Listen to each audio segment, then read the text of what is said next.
शास्त्र आहे, असा एक उत्कृष्ट अभंग ज्याच्यामध्ये नीतिशास्त्र आहे,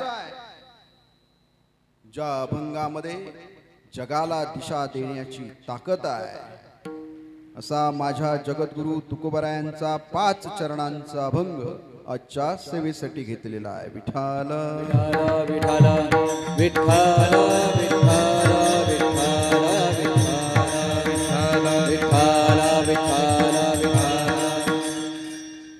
अभंगाचा सरळ अर्थ जर आपल्याला पाहायचा असेल तर तो खूप सोपा आहे. खूप सरळ अर्थ आहे, थोडासा बारकाईने चिंतन आहे का.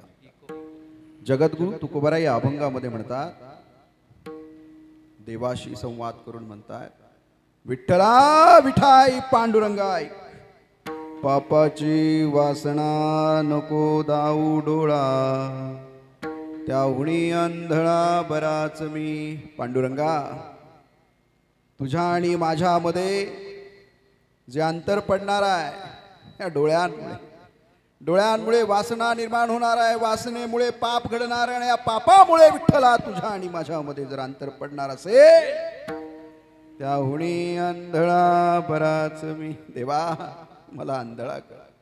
निंदेचे श्रवण नको माझे कानी, बधीर करोनी ठेवे देवा. विठ्ठला,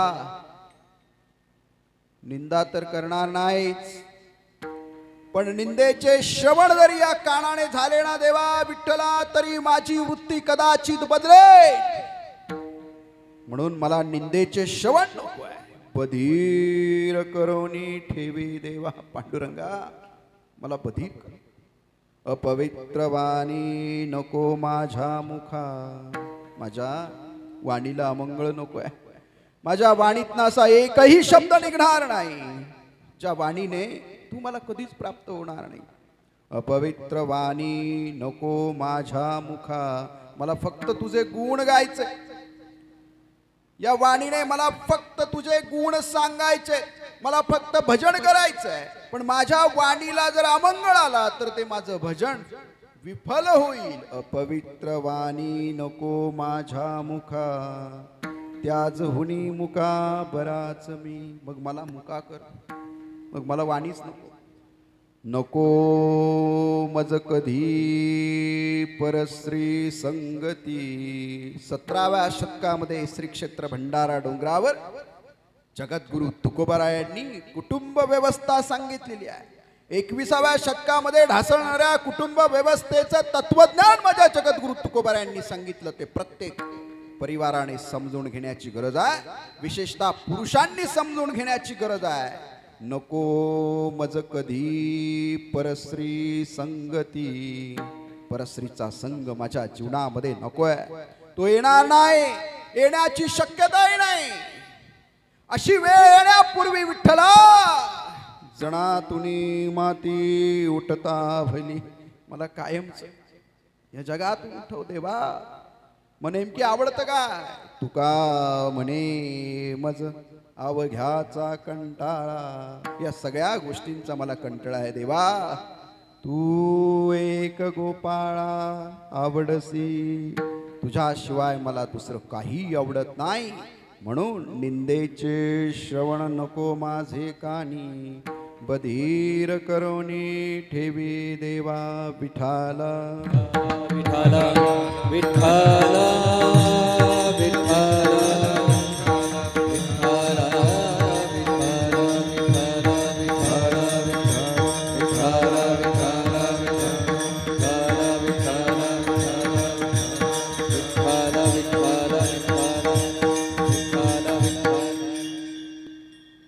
अभंग घेतला, अभंगाचा अर्थ सांगितला, कीर्तन झालं. बारकाईने आता कीर्तन आपलं सुरू होणार आहे. अभंगामध्ये प्रवेश करायचा आहे. तत्पूर्वी सहज कार्तिकी एकादशीच्या निमित्तानं माझं ज्या सोहळ्यामध्ये कीर्तन होतं आणि माझ्यावर प्रेम करणारे, ज्ञानोबरायांवर प्रेम करणारे आदरणीय अमर महाराज, नामदेव महाराज, शंकर महाराज, ही सगळी मंडळी, परमात्मा चैतन्य महाराज, आबीर महाराज, एकनाथ महाराज ही सगळी मंडळी ज्यावेळी कीर्तनामध्ये आली आणि त्यांनी सांगितलं, बाबा ऋषिकेशला सप्ताह आहे आणि या सप्ताहामध्ये तुम्हाला यावं लागेल. त्यांच्या निमंत्रणाचा स्वीकार करून मी या ठिकाणी आलो. स्वतःला भाग्यवान समजतो की माझ्या पुढे ही सगळे संत महंत बसलेले आहेत, ज्यांच्या पुढे उभे राहण्याची पण माझी पात्रता नाही. I am not capable stand in front of this rishi and muni. इतकी मोठी माणसं माझ्या समोर बसलेली आहेत. काय द्यावे त्यासी भावे उतराई, ठेविता हा पायी जीव थोडा. त्यांच्यासाठी आपण सगळे मागचे जे महाराष्ट्रातनं आलेले आहेत 400, 500, 600 लोक चौधरी साहेब घेऊन आलेले आहेत, त्या सगळ्यांनी आपलं सार जीवन ईश्वराच्या कार्याला समर्पित करणाऱ्या या माझ्या ऋषी मुनी त्यागी वैरागी लोकांसाठी एकदा जोरदार टाळ्या वाजवल्या पाहिजेत. आपण सगळे नशिबान आहोत की महंत मंडळी इथे आहेत आणि यांच्या तपाचं साधनेचं बळ, जे ऊर्जा आहे, जे व्हायब्रेशन्स आहेत, या असणाऱ्या परिसरामध्ये एक मांगल्य निर्माण करतायत. आणि म्हणून त्यांच्या पुढे कीर्तन करताना या महाराष्ट्रामध्ये ज्ञानोबा तुकोबांची ओळख चंद्र सूर्य असेपर्यंत असेल, राहील, परंतु ज्ञानोबा तुकोबांचा विचार पुढच्या पिढ्यांपर्यंत गेला पाहिजे म्हणून ज्यांचं अंतकरण सातत्यानं तळमळतं, ज्यांचे या सप्ताहाला आशीर्वाद आहेत. ज्ञानदेव आपण पाहिलेले नाहीत, पण ज्ञानदेव आजही पाहिजे असतील किंबहुना मी सांगतो, आळंदीमध्ये गेल्यानंतर ज्ञानोबरायांच्या समाधीचं दर्शन घेतल्यानंतर 1-2 पाऊल असे आहेत ज्यांचं दर्शन घेतल्यानंतर तुम्हाला ज्ञानदेवांचं दर्शन झाल्याचं नशीब मिळेल किंवा ज्ञानदेवांच्या दर्शनाची अनुभूती मिळेल. अशी 2 चरण आळंदीमध्ये आजही वास्तव्यास आहेत. ते आदरणीय गुरुवर्य मारुती बाबा कुरेकर, त्यांच्या आशीर्वादानं हा सर्व सप्ताह चालू आहे. त्यांच्याही चरणावर वंदन. या कीर्तनासाठी मला जे साथ देण्यासाठी आहेत, अयोध्या येथे श्री रामलल्ला पुढे 18 फेब्रुवारीला ज्यावेळी माझं कीर्तन झालं गर्भगृहामध्ये, त्या कीर्तनामध्ये ज्यांचा मृदुंग वाजला तिथे एक इंटरनॅशनल तबला वादक होते आणि त्यांनी सांगितलं, एअरपोर्टवर दुसऱ्या दिवशी भेटले, बाबाजी आपका कीर्तन तो बहुत बढ़िया हुआ. हिंदी में मैंने कीर्तन किया वहाँ पे.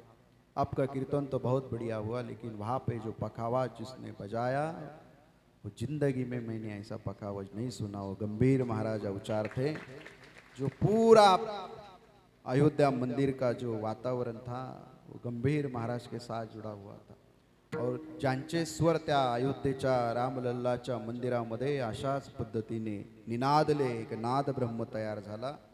ते माझे बंधू. आणि माझ्या पहिल्या कीर्तनाला मी संकल्प केला होता की भंडारा डोंगरावर जगद्गुरूंच्या मंदिराला 5 कोटी रुपये उभे करेल. ते माघ शुद्ध दशमीच्या कीर्तनाला 5,35,00,000 उभे राहिले. त्या कीर्तनामध्येही ज्यांचे स्वर निनादले आणि आजही जे माझ्याबरोबर आहेत ते आदरणीय माझे बंधू प्रवीण महाराज सोळंकेंसाठी आपण एकदा टाळ्या वाजवल्या पाहिजेत.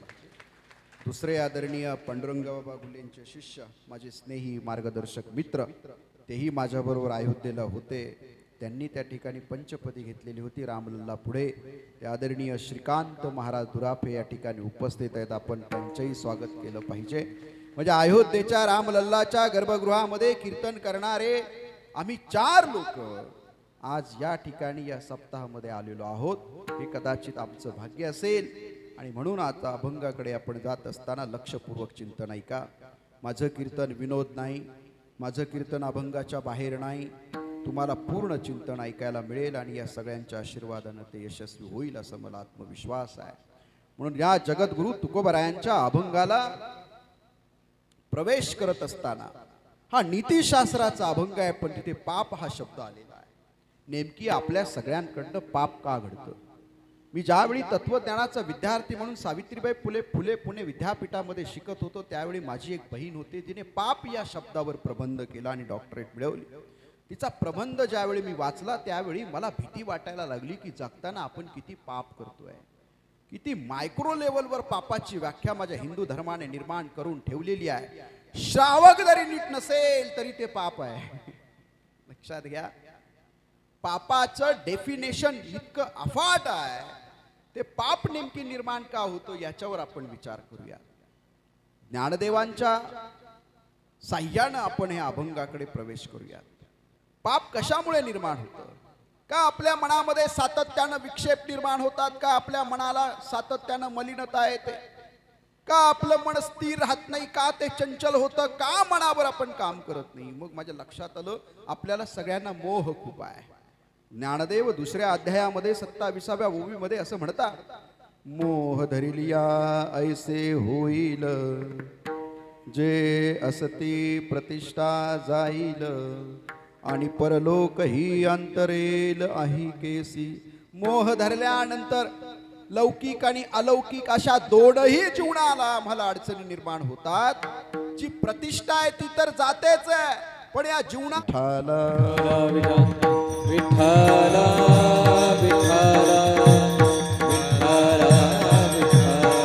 हा मोह आम्हा सगळ्यांना आहे. इतक्या मोहामध्ये आम्ही अडकलेलो आहे. शंकराचार्यांचा अद्वैत वेदांत जर वाचला तुम्ही, शंकराचार्यांचा मायावाद तुम्ही जर लक्षात घेतला, तर मग तुमच्या काही गोष्टी लक्षात येतील. आज तो माझा विषय नाही, परंतु हा मोह आम्हाला बिघडवून टाकतो. पुन्हा एकदा आम्हाला ज्ञानदेवांकडे जावं लागतं. ज्ञानदेव आम्हाला अंतकरण चतुष्टयाच्या संदर्भामध्ये काही भाष्य करतात. ज्ञानदेव असं म्हणतात, बुद्धी आणि मन चित्त अहंकार हन हे चतुर्वेद चिन्ह अंतकरणाची ही चिन्ह आहेत. बुद्धी मन चित्त अहंकार या गोष्टी जर आम्ही नियंत्रणात ठेवल्या नाही तर आमच्याकडनं पाप घडणार आहे बरं का. म्हणजे बुद्धी आहे, बुद्धी कशी पाहिजे? मग सद्बुद्धी, कुबुद्धी, बुद्धीचे अनेक प्रकार आहेत. परंतु भागवतामध्ये नाथबाबा म्हणतात, संसारू तरावया सद्बुद्धी गाराया. हा संसार तरून जायचा असेल तर आम्हाला सद्बुद्धीची गरज आहे. ती बुद्धी कशी असावी? बऱ्याच जणांना वाटतं मला खूप बुद्धी आहे नाही का, परंतु ती बुद्धी कधी कधी आसुरी होते आणि आसुरी झालेली बुद्धी आपल्याकडनं खूप सारे पाप करून घेते. एकदा मला माझ्या जीवनाचं सार कळालं, एकदा स्वस्वरूपाचं ज्ञान झालं, एकदा आत्मज्ञान प्राप्त झालं की बुद्धीचं काम थांबलं. बुद्धीने आता पुढे आपलं काम करायचं नाही. कशा पद्धतीने?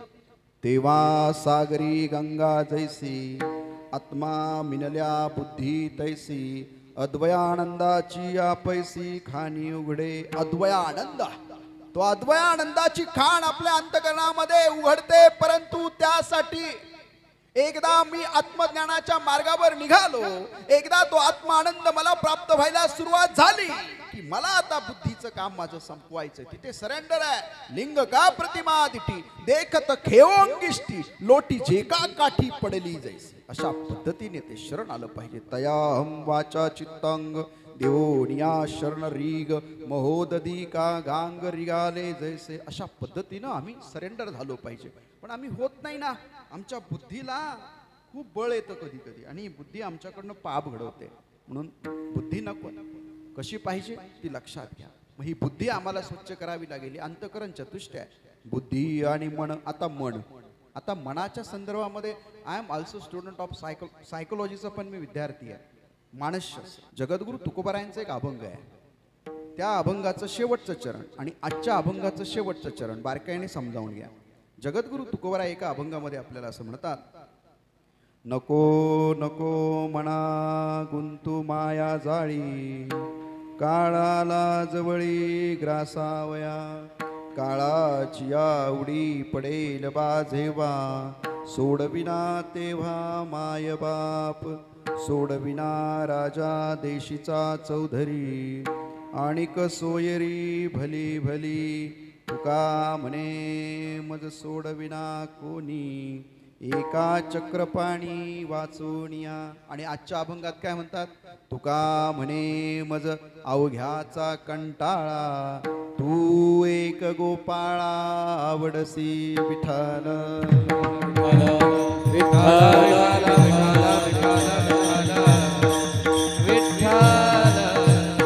हे मन आहे. कबीर महाराज म्हणतात, मन लोभी मन लालची, मन चंचल मन चोर, मन के मत मत चलिए पलक पलक मन और. बहुत चंचल चपळ जाता येता न लगे वेळ, जाता येता न लगे वेळ, जाता येता न लगे वेळ. बहुत चंचल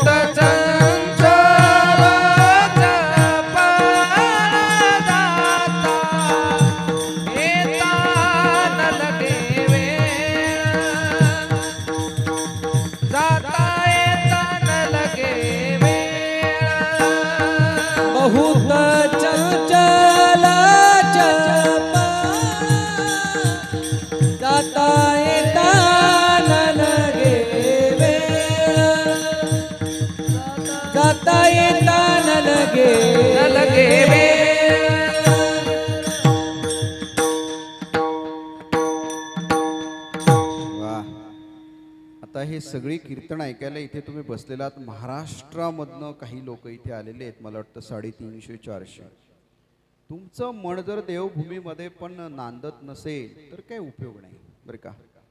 आपण ज्या क्षणी जे कर्म करतो, आपण ज्या क्षणी ज्या क्रिया करतो, आपण ज्या क्षणी ज्या गोष्टी करायला हव्यात त्याच क्षणी त्या गोष्टी करताना पूर्ण मन तिथे समरस व्हायला हवं. पण आपलं मन तसं होत नाही आणि मग आपल्या मनाकडनं पाप घडतं बरं का. मन लोभी आहे ना, मन लालची आहे, मन चंचल आहे, मन चोर आहे. ते जाता येता न लगे वेळ, न लगे म्हणजे वेळ लागत नाही. अनन्य न अन्य ते अनन्य, तसा न लगे. हा मनाचा प्रकार तुम्ही समजावून घ्यावा लागेल. तुम्हाला तुमच्या मनावर कंट्रोल ठेवावा लागेल. म्हणून बऱ्याच वेळा ज्यावेळी मी कॉर्पोरेटमध्ये होतो, I am also corporate trainer, त्यावेळी मी सांगायचो मनावर कसा कंट्रोल ठेवायला लागेल वगैरे वगैरे. कधी चिडल्यावर आपण म्हणायचं कंट्रोल युअर माइंड. आपण कंट्रोल ठेवत नाही, आपला कंट्रोल सुटतो आणि तिथे पाप चालू होतं. त्याला कारण मोह आहे. म्हणून मनाच्या चंचलतेवर आपल्याला काम करावं लागेल. जीवनच मुळात सत्य संशोधन आहे, लक्षात ठेवा. मी का जन्माला आलो, what is the intention of my life, काय माझ्या जीवनाचं इंटेन्शन काय, what is the purpose of my life, माझ्या जीवनाचं उद्दिष्ट काय, what is the dream of my life, माझ्या जीवनाचं स्वप्न काय. Without intention, without purpose, without dream there is no life, there is a darkness everywhere. तुमच्या जीवनाला स्वप्न नाही, उद्दिष्ट नाही, ध्येय नाही. तुमचं जीवन अंधारामध्ये आहे आणि याला कारण तुमचं मन आहे आणि या मनाकडनं पाप घडतंय. पण हेच मन जर योग्य मार्गावर लावलं, माझ्या जगद्गुरु तुकोबारायांना असंख्य वेदना झाल्या, यातना झाल्या, परंतु जगद्गुरु तुकोबाराय डगमगले नाहीत. भंडारा डोंगरावर दुःखित झालेल्या मनानं आक्रंदन केलं पांडुरंगाच्या नावानं, पांडुरंगा विठ्ठला विठाय. आणि मग त्यांच्या लक्षात आलं, या मनाचा निग्रह केला आणि हे मन त्याच्या चरणावर लावलं. आणि मग त्यांच्या लक्षात आलं, आता माझ्या जीवनाचा भागही गेला आणि सीनही गेला. आता कोठे धावे मन, तुझे चरण देखलिया, तुझे चरण देखलिया. आता कोठे धावे मन, तुझे चरण देख लिया, तुझे चरण देख लिया. भाग गेला सीन गेला, भाग गेला शीन आनंद. जय हो. अवघा झाला आनंद, अवघा झाला आनंद. भाग गेला सीन गेला, अवघा झाला आनंद, अवघा झाला आनंद. भाग गेला, सीन गेला, अवघा झाला आनंद. किती जगलो आपण. काय आहे जे आपलं सगळ्यांचं, माझं तुमचं प्रत्येकाचं वेगळं आहे. मरताना सुद्धा आपला भाग जात नाही आणि सीन जात नाही. याचा अर्थ आहे आपण मनाचे गुलाम झालेलो आहोत आणि त्याच्यामुळे ह्या सगळ्या दुष्कृत्यांना आपण सहभागी होतो आणि त्याच्यातनं आपल्याकडनं पाप घडतं. म्हणून जीवन जगत असताना तुम्हाला जर सीन सुद्धा जात नसेल आणि तुमचा भाग सुद्धा जात नसेल तर तुमच्या मनानं जिथे दर्शन घ्यायचं तिथे दर्शन केलं नाही. तुमच्या मनाने फक्त केलं ते प्रदर्शन. आणि या प्रदर्शनामध्ये मटेरियलिस्टिक भौतिकवाद आहे आणि दर्शनामध्ये इथे सात्विकता आहे, इथे अध्यात्म आहे, इथे स्पिरिच्युअलिटी आहे. आणि म्हणून या मनावर आपल्याला कंट्रोल ठेवावं लागेल. एकदा मन आपल्या ताब्यात आलं की ते मन आपल्याला सिद्ध करतं. नव्हे नव्हे सगळ्या सिद्धींचं ते माहेरघर आहे, सगळं साधन आहे. आणि मग मोक्ष असेल किंवा तुमचं बंधन सुद्धा तुटून जाईल. पण फक्त तुम्हाला त्यावेळी तुमच्या मनावर कंट्रोल घ्यावं लागेल. मन करा रे प्रसन्न, मन करा रे प्रसन्न, मन करा रे प्रसन्न, सर्व सिद्धीचे साधन, मोक्ष अथवा बंधन. समाधान इच्छा ते मन करारे प्रसन्न सर्व सिद्धीचे कारण मोक्ष अथवा बंधन सुख समाधान इच्छा ते. वा मन करा रे प्रसन्न. आपलं मनच प्रसन्न नाहीये. काय झालंय मनाला काही कळत नाहीये. आणि ते मन प्रसन्न करण्यासाठी तर हा सगळा कीर्तनाचा चाललेला प्रपंच आहे. इथे आपल्याला लक्षात ठेवावं लागेल, आपला प्रपंच वेगळा आणि अध्यात्माचा प्रपंच वेगळा. आपल्या प्रपंचामध्ये आपण प्रपंच करतो तो आपल्यासाठी आणि अध्यात्मामध्ये जो प्रपंच करतो तो ईश्वरासाठी. म्हणून इथे आपलं मन व्यवस्थित झालं तर आपल्याकडनं पाप घडणार नाही. विषय खूप मोठा आहे म्हणून पटकन पुढे जातो, नाहीतर एका मनावर आम्ही 3 तास बोलू शकतो. आम्हाला पुढे जावं लागेल. बुद्धी आणि मन. चित्त. चित्त काय काय चित्ताची कल्पना काय? चित्त कोणता पार्ट आहे? कुठला पार्ट आहे ज्याला आम्ही चित्त म्हणू? लक्षात ठेवा, जीवन हे सत्य संशोधन आहे. सत्य संशोधनासाठी स्थित प्रज्ञतेची गरज असते. विकाररहित शुद्ध बुद्धी म्हणजे प्रज्ञा. डेफिनेशन नीट ऐका, नाही तर डोक्यावरून जाईल बरं का. जीवन हे सत्य संशोधन आहे. जीवन आमचं ट्रू रिसर्च आपण आपल्याला करा. True research of my life, our life, your life. जीवन हे सत्य संशोधन आहे. सत्य संशोधनासाठी स्थित प्रज्ञतेची गरज असते. Is stability of our soul, not only our body. ती स्थित प्रज्ञता. म्हणून जीवन हे सत्य संशोधन आहे. सत्य संशोधनासाठी स्थित प्रज्ञतेची गरज असते. विकार रहित शुद्ध बुद्धी म्हणजे प्रज्ञा. बारकाईने ऐका व्याख्या. विकार रहित शुद्ध बुद्धी म्हणजे प्रज्ञा. आणि प्रज्ञेतनं मीपणा गळून पडतो. इट इज कॉल्ड स्थित प्रज्ञता. विठ्ठल विठाला विठाला विठाला विठाला विठाला विठाला विठाला.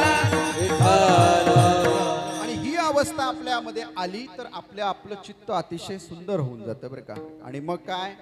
बुद्धीचा पालट नव्हे कदा काळी, हरी जळी स्थळी काष्टी तया. या बुद्धीचा पालट कधी होत नाही. हरी जळी स्थळी काष्टी तया. पण हे चित्त आपल्या सगळ्यांना सर्वांग निर्मळ. चित्त जैसे गंगाजळ. सर्वांग निर्मळ. एकदा कॉलेजमध्ये माझं व्याख्यान होतं पुण्यामध्ये आणि मी प्रमाण देऊन टाकलं. तर सगळ्यांनी मग काय, त्यातल्या बऱ्याच जण डवचा साबण घेतला, मस्तपैकी आंघोळ केली. सर्वांग निर्मळ. असं नाहीये. सर्वांग सर्व अधिकांग. पहा याच्यामध्ये पतंजली योगामध्ये अष्टांग योग सांगितले. अष्टांग यम नियम आसन प्राणायाम प्रत्याहार धारणा ध्यान समाधी. काय करावं लागतं? कशासाठी करावं लागतं? अंतरेंद्रिय आणि बाह्य इंद्रिय ही आमची सगळी इंद्रिय. सर्वांग सर्व अधिकांग ही सर्वांग आम्हाला ज्या दिवशी निर्मळ होतील त्या दिवशी आमचं असणारं चित्त गंगाजळाप्रमाणे निर्मळ होईल. आणि असं निर्मळ झालेल्या चित्तामध्ये गोपाळ येऊन राहील. येवोनी गोपाळ राहे ते येवोनी गोपाळ राहे ते येवोनी गोपाळ राहे ते. येवोनी गोपाळ राहे तेथे. तुका म्हणे चित्त करारे निर्मळ, येवोनी गोपाळ राहे तेथे. येवोनी गोपाळ राहे तेथे. ओ तुका म्हणे चित्त करावे निर्मळ, येवोनी गोपाळ राहे तेथे. येवोनी गोपाळ राहे तेथे.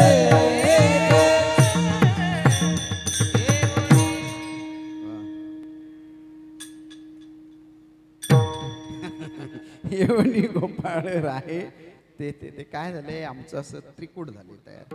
त्यामुळे आम्ही तिघे असे एका दोरीमध्ये आलो की मग तुम्हाला आनंद मिळतो. आणि माझ्यासाठी तुमच्यासाठी कीर्तन सेवा असेल, माझ्यासाठी माझं कीर्तन ही साधना आहे. तर मी कीर्तनाचा खूप आनंद घेतो.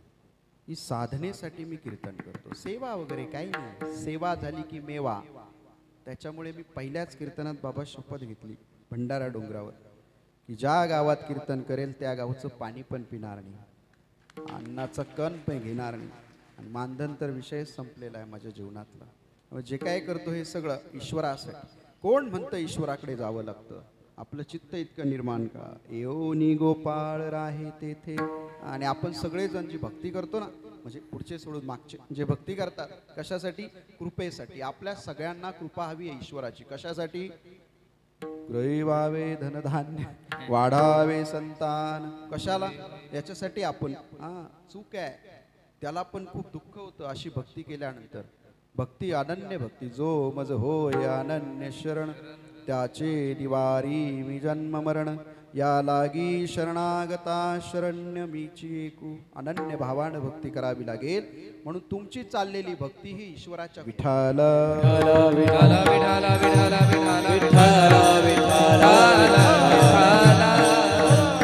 चित्त आम्हाला अशा पद्धतीनं करावं लागेल. म्हणून बुद्धी, मन, चित्त आणि अहंकार. अहंकाराच्या दोन व्याख्या आहेत. स्वस्वरूपाचा विसर पडला. मी कोण आहे? हु आहे. मी कोण आहे? माझा विसर मला पडला. माझ्या स्वस्वरूपाचा विसर पडल्यामुळे दुःख निर्माण झाली आणि मी मला स्वतःला काहीतरी समजायला लागलो. आपल्या स्वस्वरूपाचा विसर ज्याच्या ठाई आहे त्याने दुःखाचा डोंगर उघडलाच म्हणून समजा. लक्षात ठेवा. म्हणून आपल्याला आपण कोण आहोत याचा प्रश्न स्वतःला पहिला विचारावा लागेल. आणि हा प्रश्न विचारताना त्यावेळी आपला भाव नीट जागृत होतो. अर्थात आपल्याला आपलं आत्मज्ञान प्राप्त होण्याची पहिली पायरी होते, सुरू होते. आणि मग तिथून खूप लांबचा प्रवास आहे. इतक्या लांबचा प्रवास कसा कसा असावा त्याच्यावर मी बोलणार नाही. माझा विषय असा आहे की याच्यामधून दुःख निर्माण होतात. आधी आध्यात्मिक, आधी भौतिक, आधी दैविक. ही सगळी दुःख कशामुळे? आपण आपल्यामुळे निर्माण. माझ्यामुळे होतं हे, माझ्यामुळे ते, माझ्यामुळे ते, माझ्या. अरे कोण आहेस तू? काय तू? मी एकदा 4थीला असताना राज्यात पहिला आलो. माझा जन्म कार्तिकी एकादशीचा. आणि माझी आई मला 8व्या महिन्यात बाळुत्यामध्ये पांडुरंगाच्या पुढे दर्शनाला घेऊन गेली. वारीत, ते पण पायी वारीत. बाळुत्यात याच्यात काय काय ते वैकुंठ असे गुरुवर्य विठ्ठल बाबा मांडे वगैरे सगळी मंडळी. आणि चैतन्य महाराज पालखी सोहळ्याबरोबर. कार्तिकी एकादशीला जन्म, 8व्या महिन्यात वारी, आणि 4थीला राज्यात पहिला आलो. गगनगिरी महाराजांच्या हस्ते मला पुरस्कार होता. त्यावेळी गगनगिरी महाराज चॉपरने आलेले होते आणि मला खूप भारी वाटायला लागलं. घरी जाऊन नीट बोलायलाच तयार नाही. मोठ्या बहिणीबरोबर वडिलां अहंकार झाला, अहंकार. आईनं घेतलं, ज्ञानेश्वरी घेतली आणि आळंदीला आणलं. माऊलींच्या समोर ठेवलं आणि मग त्या पारापाशी बसवलं. ज्ञानेश्वरी उघडली आणि मग लक्षात आलं आपण कोण आहोत. जिये निपजते प्रकृती धर्मे, तिये मूर्ख मती भ्रम मी करता म्हणे. या विश्वामध्ये जे काही गोष्टी घडतायत, कुशामुळे घडतायत? त्या प्रकृती धर्मामुळे घडतायत. ज्या चांगल्या वाईट गोष्टी होत आहेत त्या गोष्टींचा आपण अहंकार करता कामा नये. तैसी शुभाशुभ कर्मे, जिये निपजती प्रकृती धर्मे, तिये मूर्ख मती भ्रम मी करता म्हणे. विठाल विठाल विठाल विठाल म्हणजे मेंटल हा शब्द बाबा 13व्या शतकामधला आहे, ज्ञानदेवांनी वापरलाय. आणि आपण बरेच जण ॲबनॉर्मल झालेलो आहोत, मनोविकृत. जगामध्ये 700 कोटी लोक आहेत. या 700 कोटीमध्ये वर्ल्ड हेल्थ ऑर्गनायझेशन असं सांगतं टोटल पॉप्युलेशनच्या 35% लोक, 35% 245 कोटी लोक ॲबनॉर्मल आहेत. कशामुळे? हे माझं, ते माझं, याच्यात अडकला, त्याच्यात अडकला. त्यामुळे स्ट्रेस निर्माण झाला, एन्झायटी आली, डिस्ट्रॅक्शन मोडमध्ये गेलो. आमच्यातला कुणी 245 कोटीमध्ये नसावा ही ईश्वराकडे मी प्रार्थना करतो बरं का. ये निपजती प्रकृती धर्मे. मग आपण या गोष्टी लक्षात ठेवल्या पाहिजे. अहंकार काही कामाचा नाही. म्हणून आपल्याला सगळ्यांना बुद्धी आणि मन, चित्त, अहंकार, हे चतुर्वेद चिन्ह अंतकरणाचे. हे अंतकरण आपल्याला स्वच्छ करावं लागेल. माझे जगद्गुरु तुकोबाराय पांडुरंगाला म्हणतात, पांडुरंगा हे सगळं लक्षात आलं रे, पण आता कंट्रोल कसा घेऊ? हे जग ज्या डोळ्याने पाहतो त्या डोळ्यांमुळे काय होतंय? वासना निर्माण होत आहेत आणि या वासनेमुळे पाप घडेल देवा.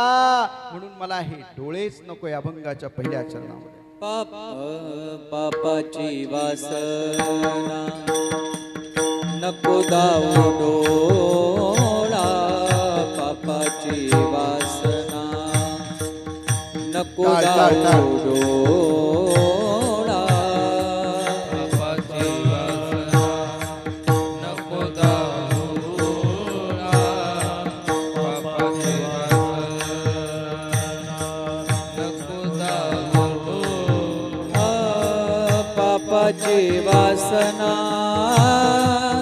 नको दाऊ डोळा पापाची वासना नको दाऊ डोळा पापाची वासना नको दाऊडा पापाची वासना टाळ टाळ टाळ हा त्याहुनी आंधळा बराच मी त्याहुनी आंधळा बराच मी निंदेचे श्रवण नको माझे कानी निंदेचे श्रवण नको माझे कानी त्याहुनी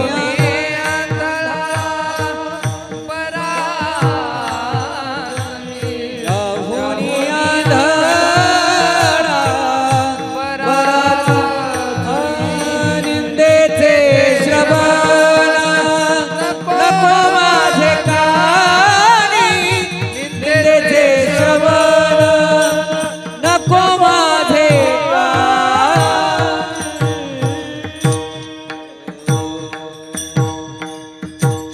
पापाची वासना नको दाऊ डोळा त्याहुणी आंधळा बराच मी. लक्षात ठेवा, इकडे बारकाईने लक्ष द्या. पाप, आपण महाराष्ट्रातून इथे आलो, पाप का निर्माण होतं हे तरी निदान देवभूमीत आल्यानंतर कळालं पाहिजे. पाप म्हणजे जगद्गुरु तुकोबाराय पापाची एक व्याख्या करतात. पाप त्याचे नाव न विचारिता नीत भलतेची उन्मत्त करी सदा. नीती टाकून अनितीने आम्ही वागतो, उन्मत्तपणाने वागतो, त्यामुळे जे होतं त्याला म्हणतात पाप. पाप त्याचे नाव न विचारिता नीत. म्हणून आपण सगळे ज्या ज्या वेळी नीती सोडून वागू त्या त्यावेळी पाप निर्माण होणार आहे, लक्षात ठेवा.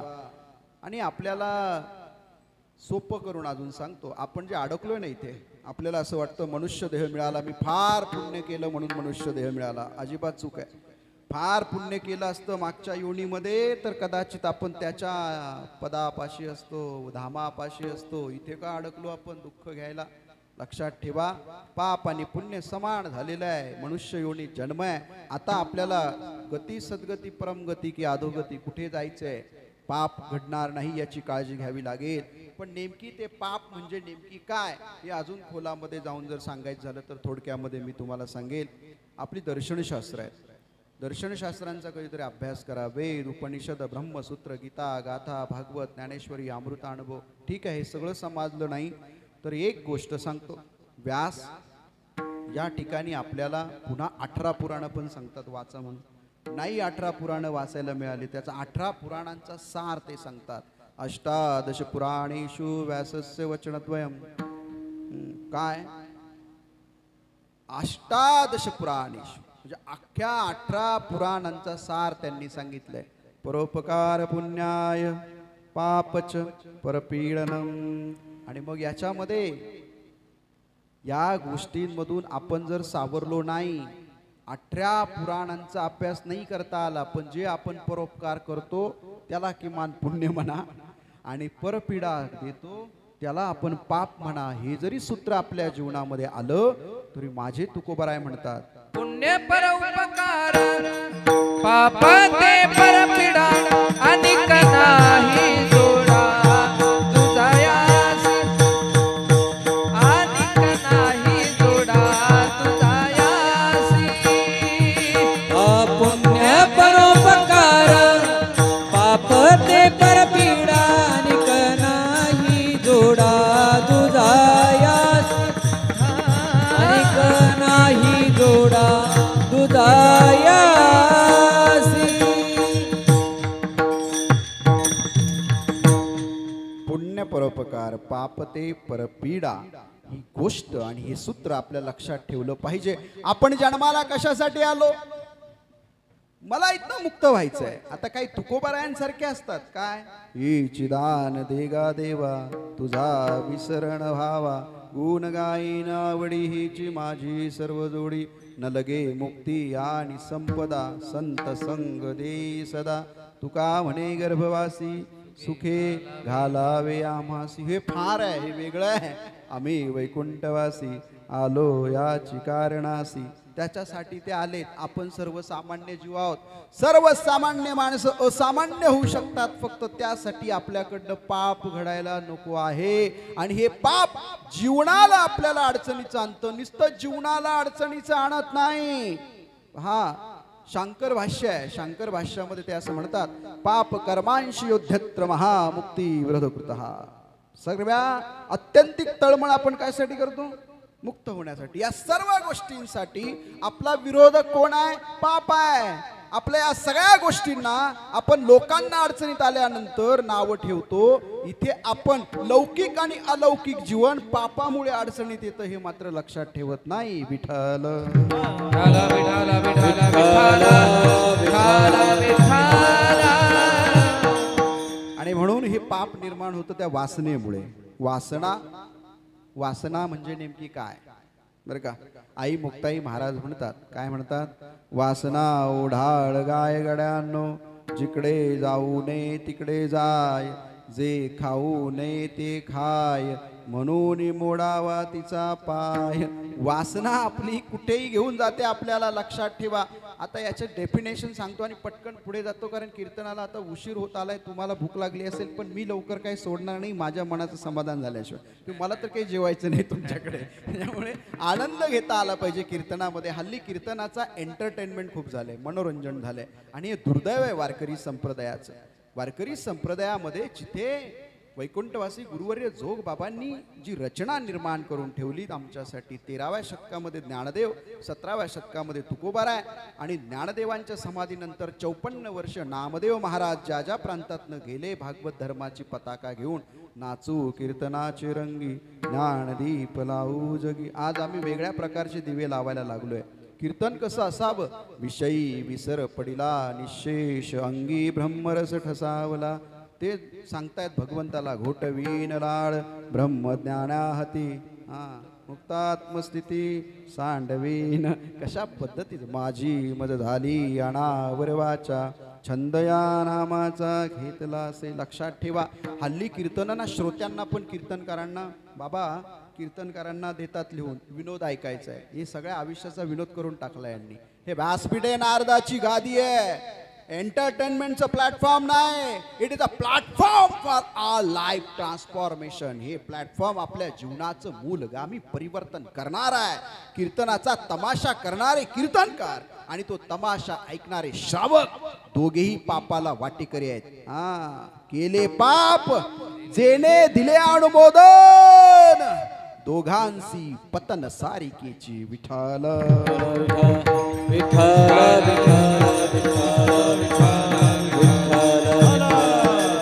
त्याच्यामुळे आता ह्या वासनेवर आम्हाला कंट्रोल ठेवावा लागेल. म्हणून सत्संग असतो, म्हणून मेळावे असतात. संत समागमी धरावी आवडी, करावी तातडी परमार्थाची. परमार्थाची तातडी आम्हाला करावी लागेल, पण त्यासाठी सत्संग कीर्तनात व्हावा लागेल. आता कुसंग निर्माण व्हायला लागले, याच्यासाठी वारकरी संप्रदायानं खडबडून जाग होण्याची गरज आहे. आणि म्हणून आपल्याला इथून पुढे या वासनेवर कंट्रोल ठेवावा लागेल. वासना म्हणजे काय? अविकसित इच्छा, अनडेव्हलप्ड विश. म्हणजे इच्छा आहे पण तिचा विकास झाला नाही, ती अविकसित राहिली. दुर्योधन म्हणाला, पांडवांना सुईच्या टोकावर मावेल एवढेही राज्य देणार नाही. परिणामाची जाणीव करून घेतली नाही. इच्छा होती पण ती अविकसित होती, ती वासना होती. त्याच्यामुळे आई वडिलांना जंगलात जळावं लागलं आणि सगळी भावंड गेली आणि स्वतः मृत्यूच्या थारोळ्यात मांडी फोडून रक्ताच्या थारोळ्यात पडला. लक्षात ठेवा. वासना, वासनेनंतर काय? स्पृहा. स्पृहा म्हणजे अर्धविकसित इच्छा. अर्धविकसित इच्छा याचा अर्थ असा आहे, महाभारताच्या रणांगणामध्ये 2 युद्ध होते. एक होता कर्ण, एक होता अर्जुन. कर्णाला सर्वोत्कृष्ट व्हायचं होतं. आणि सर्वोत्कृष्ट होण्याचा त्याची जी स्पृहा होती, जी अविकसित इच्छा होती, त्या इच्छेपायी त्यानं त्याचा घात केला असं म्हणतात. तत्कालीन प्लॅनेटवर या पृथ्वीवर सर्वोत्कृष्ट योद्धा, दानशूर, पुण्यवान महात्मा म्हणून करणं होता. फक्त चूक अशी झाली की त्याला सर्वोत्कृष्ट व्हायचं होतं. सर्वोत्कृष्ट होण्यामध्ये ईर्ष्या आहे, द्वेष आहे, मत्सर आहे, स्पर्धा आहे. आणि एका बाजूला अर्जुन आहे, त्याला फक्त उत्तम व्हायचं होतं. तो फक्त ईश्वराच्या कार्य असणाऱ्या सांगण्यावरनं कार्य करत होता. सर्वोत्कृष्ट होण्याचा ध्यास चांगल्या सत्पुरुषाला कौरवांच्या सैन्यामध्ये नेऊन उभा करून ठेवू शकतो. आणि त्याच्यामुळे त्याच्या साऱ्या आयुष्याचा घात आहे. एक बाण आहे आणि त्याचा गेलेला प्राण आहे. फक्त सार तुमच्या जीवनामध्ये असून उपयोग नाही. तुम्ही तुमच्या इच्छा त्याच्यावर कंट्रोल ठेवावा लागेल. त्या अर्ध विकसित असल्या तर आपला घात करतील. एक आहे कामना. कामना म्हणजे पूर्ण विकसित झालेली आहे, पण त्याला जर जोड पापाची दिली तर ती इच्छा अख्ख्या कौरव कुळाचा नाश करू शकते. त्याचं उदाहरण आहे शकुनी. त्या शकुनीने त्याच्या असणाऱ्या त्या कामनेमुळे अख्खं युद्ध महाभारताचं आहे. आणि या युद्धात झालं काय, किती मोठा या ठिकाणी असणाऱ्या धृतराष्ट्राला आणि त्याच्या असणाऱ्या पत्नीला ज्या वेदनेचा कल्लोळ पचवावा लागला. सगळी मुलं गेली आहेत, सगळी संपत्ती गेली आहे, सगळं राष्ट्र हातातून गेले. शेवटी निर्णय घ्यावा लागला. जिच्या मुलांबरोबर लढले तिलाच घेऊन तुम्हाला जावं लागलं वनामध्ये. लक्षात ठेवा. आणि एक आहे तृष्णा. तृष्णा म्हणजे नीड अँड ग्रीड. याच्यामध्ये तुम्हाला फरक करावा लागेल. माझी नेमकी गरज किती आहे आणि मला भूक किती आहे. उलट झालंय, भूक वाढली आहे, गरज आमची लक्षात येत नाहीये. गरजेलाच आम्ही भूक म्हणतो की भुकेला गरज म्हणतो हे लक्षात आलेलं नाही. आणि त्याच्यामुळे सारा रास व्हायला लागलेला आहे. म्हणून नीड अँड ग्रीड याचा डिफरन्स करा. ही तृष्णा आमच्या जीवनामध्ये जर आली तर आमच्याकडनं फार पाप घडणार आहे. हे सगळं कशामुळे घडतंय तर त्या वासनेमुळे घडतंय. ही वासना कशामुळे निर्माण होते तर डोळ्यांमुळे निर्माण होते. मग हे डोळे मला नकोय असं जगद्गुरु तुकोबाराय म्हणतात. आता डोळ्यांच्या संदर्भामध्ये पटकन आपण पुढे जाऊन तुमच्या लक्षात येईल. तुम्हाला सगळ्यांना वाटतं हे सगळं विश्व आम्ही पाहतो, हे सगळं विश्व आम्हाला दिसतं. साफ चूक आहे. थॉमस अल्वा एडिसन ते अल्बर्ट आईन्स्टाईन तर ज्ञानदेवांपासून तुकोबारायांपर्यंत सगळे ईस्टर्न अँड वेस्टर्न फिलॉसॉफर अभ्यासा. तुमच्या लक्षात येईल ब्रह्मांड किती मोठं आहे. विज्ञानानं सांगितलंय तुमच्या या दोन डोळ्यांमुळे तुम्हाला हे विश्व फक्त 8% दिसतं. 8% विश्व तुम्हाला या डोळ्यांमध्ये दिसतं. आणि तुम्ही म्हणता मला सगळं कळतं. इथे आमचं काय, इथे आमचा अज्ञानाचा अंधकार आहे. हा दूर करायला पाहिजे. म्हणजे ब्रह्मांड किती मोठं आहे. ज्या सूर्याला आम्ही पाहतो हा सूर्य किती मोठा आहे. आम्ही त्याला अर्घ्य देतो, मंत्र म्हणतो आणि त्याची पूजा करतो. पण तो किती छोटा आहे याचं गणित आम्ही कधी मांडलं नाही. त्याच्या पुढे आम्ही ज्या पृथ्वीवर राहतो ती किती छोटी आहे हे आम्ही समजावून घेतलं नाही. रोज उठल्यावर आपण सूर्याला अर्घ्य देतो आणि म्हणतो जपा कुसुम संकाशम काश्यपेयम महाद्युतिम तमोरिम सर्व पापघ्नं प्रणतोस्मी दिवाकरम. पण हा सूर्य आपल्या 10 लाख पृथ्वींना व्यापू शकतो इतका मोठा आहे. हा एक सूर्य जर 10 लाख पृथ्वींना व्यापू शकतो तर नेमकी ब्रह्मांडाचा आकार कसा आहे.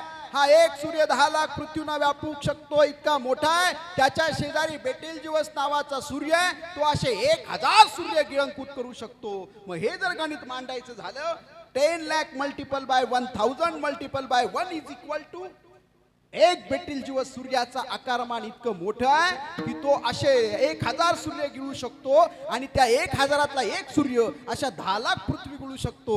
आणि असा जो बेटेलजिवस सूर्य आहे असे असंख्य सूर्य एका आकाशगंगेमध्ये आहेत. आणि सायन्स सांगतो या ब्रह्मांडामध्ये एक नाही, दोन नाही, शेकडो नाही, हजारो नाही, लाखो नाही, कोट्यावधी आकाशगंगा आहेत. याचा अर्थ आमचं वस्तुमान पृथ्वीचं काढायचं झालं तर या सगळ्या ब्रह्मांडामध्ये एक संत्र्याचा आकार जितका होईल तितका आकार या पृथ्वीचा आहे. आणि या पृथ्वीच्या आकारामध्ये 71% पाणी आहे, 29% आम्ही राहतो. आणि आम्ही आम्हाला समजून घेत नाही. विठ्ठल विठ्ठल विठ्ठल विठ्ठल. म्हणून हे समजून घेण्यासाठी आम्हाला डोळे चांगले लागतील. पण डोळ्यांनी आमचा घोळ केलाय. ज्ञानदेवांनी खूप सुंदर वर्णन केलेलं आहे. ज्ञानदेव म्हणतात 18व्या अध्यायात 573व्या क्रमांकाची ओवी घरी जाऊन पहा. काय म्हणतात. जे चामाचे डोळे दाविती, जे इंद्रिये गोडी लाविती, तेची साच हे प्रतिती पुढे जया. ज्या डोळ्यांनी आम्ही या गोष्टी पाहतो त्या इंद्रियांना गोडी लागते आणि त्या इंद्रियांना गोडी लागल्यामुळे ती इंद्रिय त्या गोष्टीच्या अधीन होतात आणि आमच्याकडनं पाप घडतं. ही चांबड्याचे डोळे, आमची चांबड्याचे डोळे म्हणजे चांबड्याचे म्हणजे आमचे सगळ्यांचे डोळे हे सर्वसामान्य दृष्टी आहे. या सर्वसामान्य दृष्टींची गरज नाही, त्यासाठी किमान दृष्टी कशी पाहिजे. या उपाधी माझे गुप्त चैतन्य असे सर्वगत ते तत्वज्ञ संत स्वीकारिती राजहंस जसा दूध आणि पाणी वेगळा करतो अशी तत्वज्ञासारखी किमान आमची दृष्टी हवी आहे की नेमकी योग्य काय आणि अयोग्य काय. या उपाधी माझे गुप्त चैतन्य असे सर्वगत. आता पै माझेनी एकांशे हे जग व्यापिले असे या लागी भेदू सांडुनी सरिसे साम्य भज अमृतानुभव पा तया आत्मयाच्या भाका न पडेची दुसरी रेखा जरी विश्वासेखा भरले आहे आणि पूर्ण हंता बेठलो सैंग आम्हीच दाटलो मा लोपलो ना प्रगटलो कुणाहून काय विश्व आणि या विश्वाला नेमकी आम्हाला दृष्टी कशी पाहिजे शोधण्यासाठी ती दृष्टी जर आपल्याला पाहिजे असेल तर या सगळ्यांमध्ये एक दृष्टी आहे. ती दृष्टी जर आमच्याकडे निर्माण झाली यत्र तत्र सर्वत्र तो म्हणतो ना आता पै माझे एका अंशे हे जग व्यापिले असे एका अंशाने हे जग व्यापलंय या लागी भेदू सांडून सरिसे साम्य भज म्हणून भेद न ठेवता ये सार माझ्या एका अंशाने निर्माण झालं म्हणून मला शरण ये. अशी दृष्टी जर तुमची निर्माण झाली तर तुम्हाला सगळ्यांमध्ये ईश्वर दिसेल. ती दृष्टी तुमच्याकडनं पाप घडू देणार नाही आणि मग सगळ्या ठिकाणी ईश्वर सर्वाभूती पाहे. सर्वभूती पाहे एक वासुदेव पुसोनिया ठाव अहंतेचा पुसोनिया ठाव अहंतेचा. सर्वभूती पाहे एक वासुदेव पुसोनिया ठाव अहंतेचा पुसोनिया ठाव अहंते. सर्वभूती पाहे एक वासुदेव सर्वभूती पाहे एक वासुदेव पुसोनिया ठाव अहंतेचा. क्या बात है. पुसोनिया ठाव अहंतेचा. सर्वभूती पाहे एक वासुदेव पुसोनिया ठाव वा, वा, वा, वा. अहंतेचा पुसोनिया ठाव अहंतेचा. वा क्या बात. जरा जोरात टाळे आमचे गायक वादक. वा आज एकदम नाद ब्रह्म इथे निर्माण झालं. नाद ब्रह्म. आपल्या या पृथ्वीवर 3 ब्रह्म आहेत. एक आहे कांचन ब्रह्म. कांचन ब्रह्म तिरुपती बालाजीला म्हटलं जातं कांचन ब्रह्म म्हणून तर सगळे जातात ना कांचन घेऊन. 1 लाख द्यायचे 10 लाख घ्यायचे बरं का व्यवहारच चाललाय तिथे. दुसरा आहे अन्न ब्रह्म. जगन्नाथपुरीला बाबा अन्न ब्रह्म म्हटलेलं आहे. एक अन्नाचा कण जरी गेला तुमच्या मुखामध्ये तरी काय होतं आता ते कीर्तन माझ्याकडे वेळ नाही. आणि दुसरा आहे नाद ब्रह्म. नाद ब्रह्म चंद्रभागेच्या वाळवंटावर आहे. टाळ मृदुंग विणेच्या झनत्कारानं पांडुरंगाचं पण मन गहिवरतं. ते नाद ब्रह्म आहे. ते नाद ब्रह्म आज ऋषिकेशमध्ये या नाद ब्रह्मांमुळे निर्माण होत आहे. त्यामुळे एक वेगळा आनंद असतो कीर्तनामध्ये देखील. म्हणून ह्या वासना आहेत. पापाची वासना नको दाऊ डोळा म्हणून डोळ्यावर सांगितलं. अनुभव अमृतातलं प्रमाण देतो पुढच्या चरणाकडे जातो. अनुभव अमृतामध्ये ज्ञानदेव म्हणतात पातयाची मिठी पडली की जे दिठी आपुलियेची पोटी रिगोणी असणे. जे आपण हे पाहतो चांबड्याच्या डोळ्यानं त्यानं पाप निर्माण होतं. अपातयाची मिठी पडली की जे दिठी आपुलियेची पोटी रिगोणी असणे. आपण म्हणतो ना पूर्वी महाराष्ट्रामध्ये म्हणायचो याच्या पोटामध्ये खूप पाप आहे. कदाचित त्याने अमृत अनुभव वाचला असेल. विठ्ठल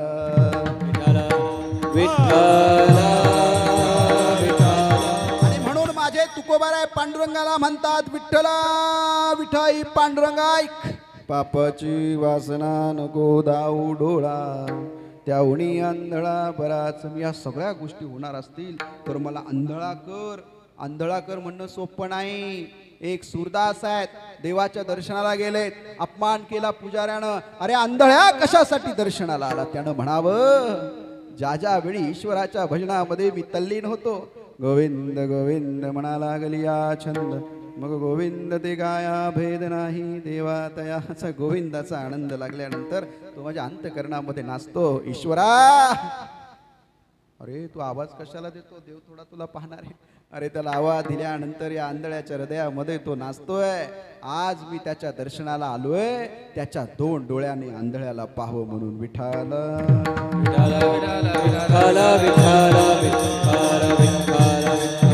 आंधळ होणं सोपं नाही, पण जगद्गुरु तुकोबाराय म्हणतात जर एवढं मोठं पाप त्या डोळ्यांच्या निर्माण झालेल्या वासनेमुळे होणार असेल तर विठ्ठल आम्हाला डोळे नकोय. इथेच थांबत नाहीत, ते म्हणतात या कानानं मला चांगल्या गोष्टी ऐकायला मिळाल्या पाहिजेत, जर त्या मिळणार नसतील तर मला कान पण नकोय. बधीर करून टाका अभंगाच्या 2ऱ्या चरणामध्ये. निंद्याचे श्रवण नको माझे कानी, निंद्याचे श्रवण नको माझे कानी. हा निंदेचे श्रवण नको माझे कानी, निंदेचे श्रवण नको माझे कानी, निंदेचे श्रवण नको माझे कानी, निंदेचे श्रवण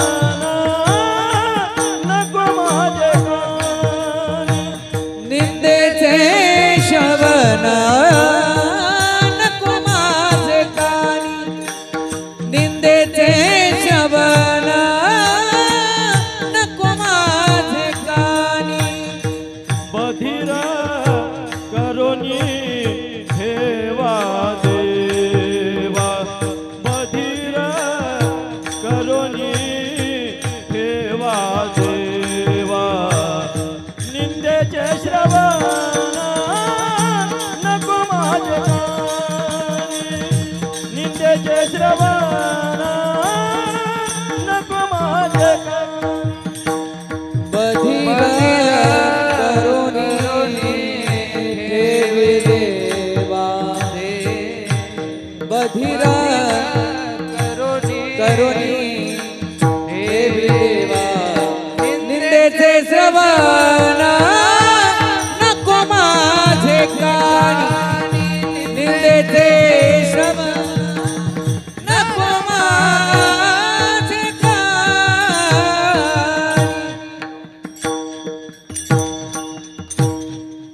निंदेचे श्रवण नको माझे कानी, बधीर करोनी ठेवे देवा. इथे थोडा मायक्रो फिलॉसॉफी आहे. इथे जगद्गुरु तुकोबाराय आपल्याला विचार करायला भाग पडत आहेत. आपण निंदा खूप करतो, इतकी निंदा करतो, इतकी निंदा करतो, इतकी निंदा करतो की आपले पूर्वज नरकात जायची वेळ आली. बरं का, मी माझ्या मनाचं काही सांगत नाही आणि अप्रमाण काही बोलत नाही. तुम्हाला जर वाटत असेल आपले पूर्वज ज्यांनी आपल्याला जन्म दिला, ज्या कुळामध्ये आपण जन्माला आलो, ते कुळच्या कुळ नरकात जावं, तर रोज उठायचं आणि निंदा करायची. एकदम सोपा उपाय. हां, पूर्वजांसी नरका जाणे ते ऐका, निंदा करावी चहाडी, मणी धरुणी आवडी. विठाल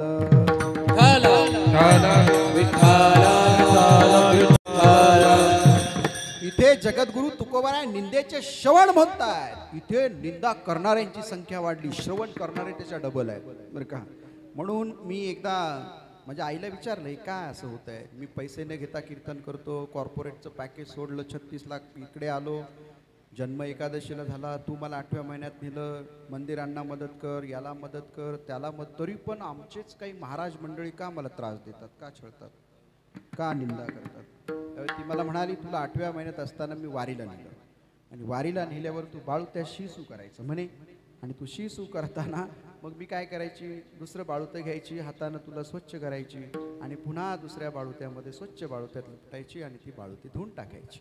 आता तू अस्वच्छ होता, तुला मी स्वच्छ करायची. तसा मी हातानं तुला स्वच्छ करत होते, आता तुझी कोण निंदा करत असतील तर ते त्यांच्या जिभेनं तुला स्वच्छ करतायत. विठ्ठल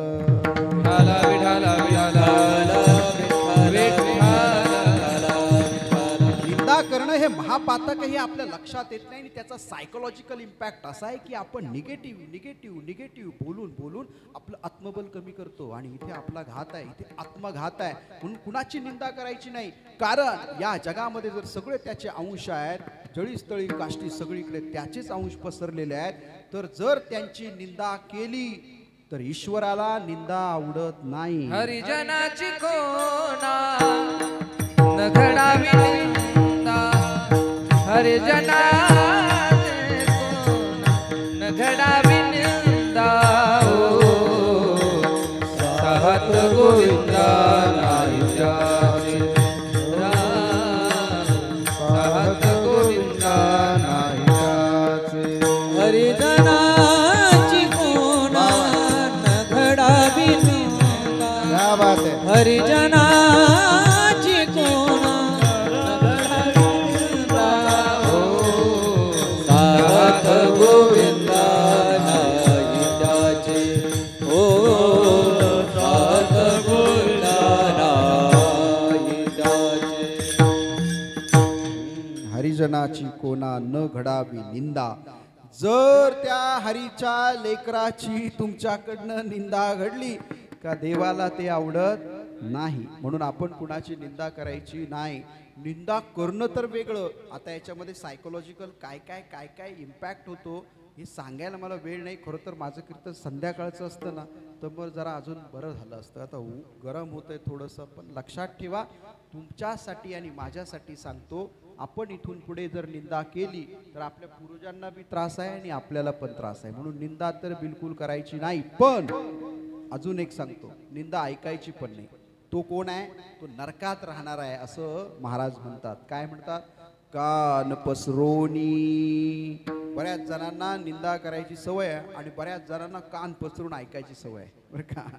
कान पसरोनी ऐके वदे दुष्टवाणी, तोची ओळखावा पापी, निरयवासी शीघ्र कोपी. तोच पापी आहे नरकात राहणारा, ज्याला निंदा ऐकायला आवडते आणि ऐकलेली निंदा सांगायला आवडते, तो नरकातला राहणारा पापी आहे. म्हणून आपण लक्षात ठेवा, कुणाची निंदा करायची पण नाही आणि निंदा ऐकायची पण नाही. स्तुती सुद्धा ऐकायची नाही. ऐकावे निंदा स्तुती या माझ्या काने, सादर्या म्हणे होऊन या.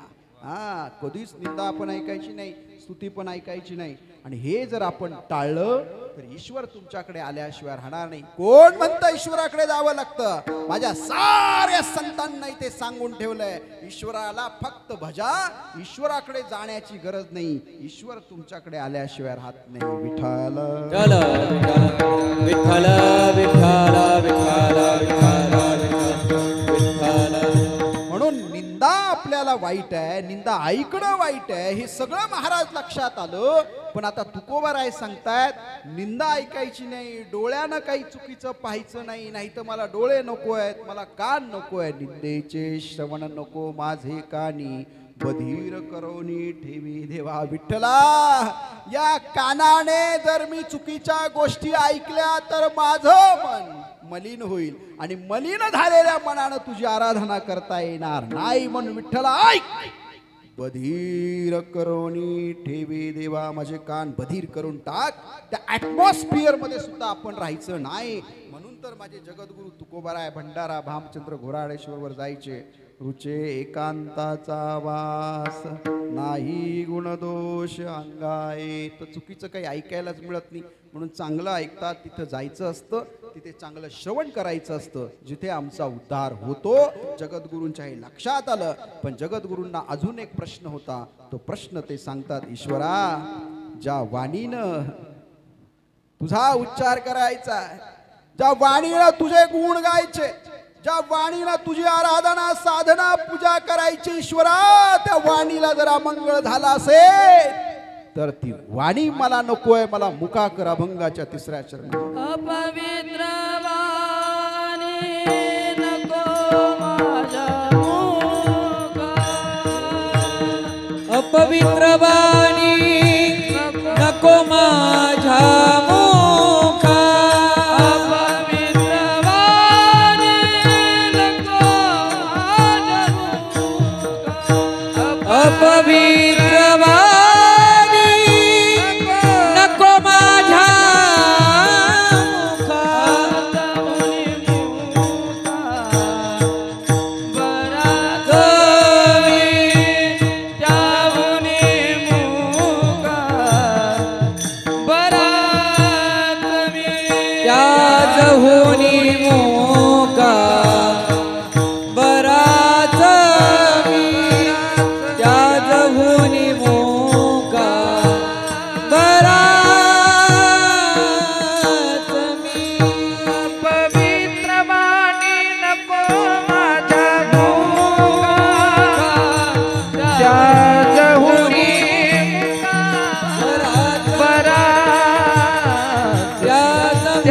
हुनी मुका बराच बराच मी अपवित्र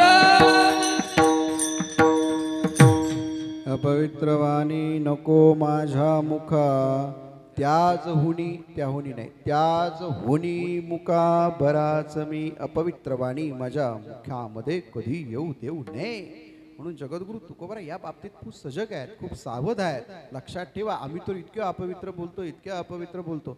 आपण अपवित्र जनरल बोलताना बोलतो हे ठीक आहे, पण कीर्तनकार एक अभंग घेतो, तो अभंग गायक दुसऱ्या पद्धतीनं गातात, वारकरी तिसऱ्या पद्धतीनं म्हणतात, श्रावकांच्या कानावर चौथ्या पद्धतीचं हा घात आणि आघात. शब्द हा शब्द हे ब्रह्म आहे बरं का. शब्द त्याच्या मागे एनर्जी असते, त्याला प्रभा असते. शब्द जन्माला येण्याबरोबर आभा प्रभा शब्दांचं एक उच्चारण आहे आणि त्या उच्चारणामुळे ॲटमॉस्फिअरमध्ये एनर्जी प्रोड्यूस होते आणि ती एनर्जी तिचा परिणाम दाखवते. जर चुकीचं बोललो तर चुकीचा परिणाम, चांगलं बोललो तर योग्य परिणाम. म्हणून अपवित्र वाचा, आता जातीपातीवरनं भांडणं चाललीत ना, म्हणून सांगतो अधम कोण आहे नीट प्रमाण आहे का. अपवित्र वाचा जातीचा अधम. वाणीनं जो चुकीचा बोलतो ना, अपवित्र वाचा जातीचा अधम. मग अपवित्र वाणीने जर आम्ही बोलणार असून तो जातीचा अधम आहे तर आता लक्षात ठेवा, आम्हाला त्या पद्धतीनं त्या मार्गावर जायचं नाही. आम्हाला साधारणतः चांगलंच बोलता आलं पाहिजे. तुकोबराय असं म्हणतात, कुशब्दांची घाणी अमंगळवली वाणी त्याचे दर्शन न व्हावे शव असता जो जीवे. नीट ऐका नीट ऐका नीट ऐका. कुशब्दांची घाणी तुमच्या मुखामधून साधारणतः सारखे कुशब्द बाहेर पडत असतील तर तुमच्या वाणीला अमंगळ होणारच आहे, तुमची वाणी मलिन होणारच आहे. पण अशा माणसांचं दर्शन सुद्धा घेऊ नका, कारण ते जिवंत जरी असले तर ते मुर्दाड आहेत. कुशब्दांची घाणी अमंगळली वाणी त्याचे दर्शन न व्हावे शव असता जो जीवे. विठाल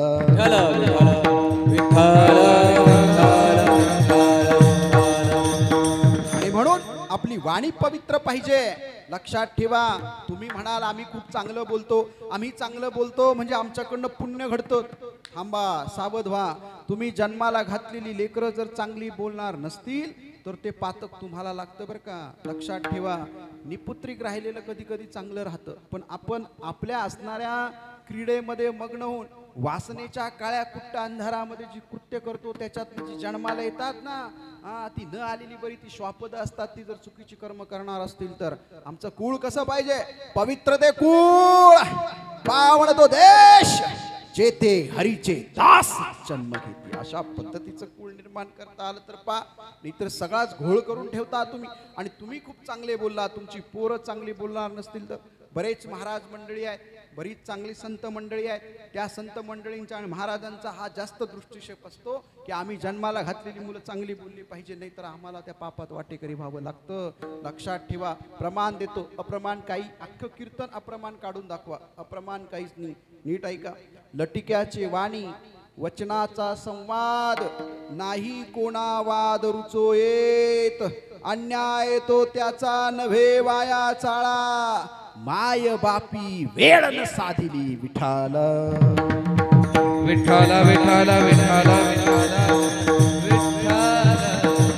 अरे आम्ही मुलं जन्माला घालायला वेळच चुकलो, कदाचित आमचे संस्कार काहीतरी चुकले असतील आणि अशा अपवित्र वेळी अपवित्र घटना घडली. जन्माला आले चुकीचे वागतात, लोकांना त्या ठिकाणी विनाकारण त्रास देतात, नवे नवे या समाजाचं दुष्कृत्य निर्माण करण्यामध्ये सहभागी होतात.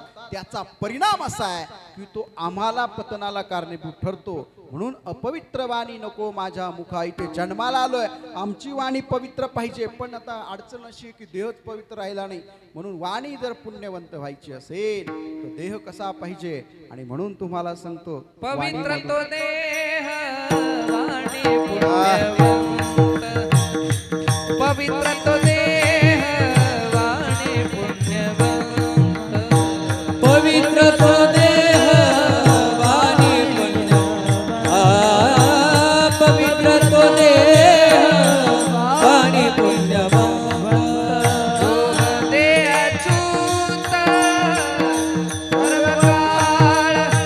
जो बते अच्युत सर्व काळ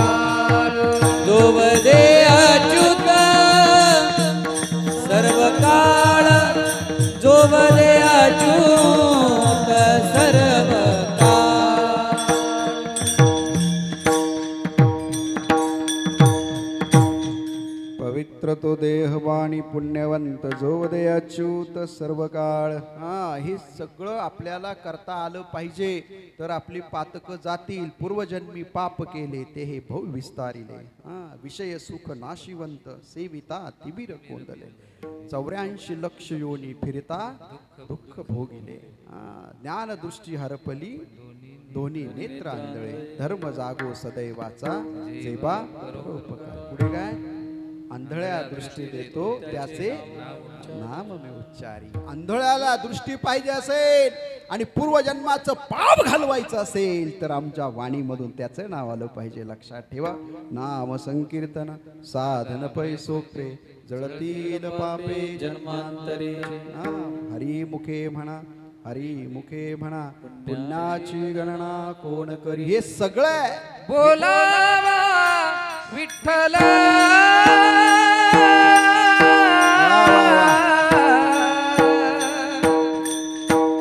पहावा विठ्ठल बोलावा विठ्ठल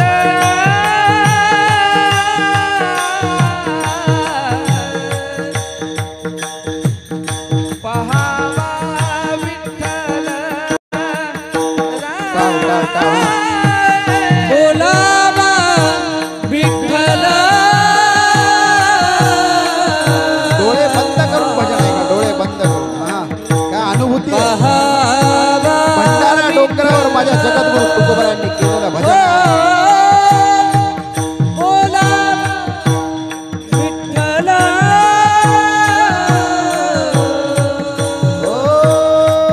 करावा विठ्ठल. बोलावा विठ्ठल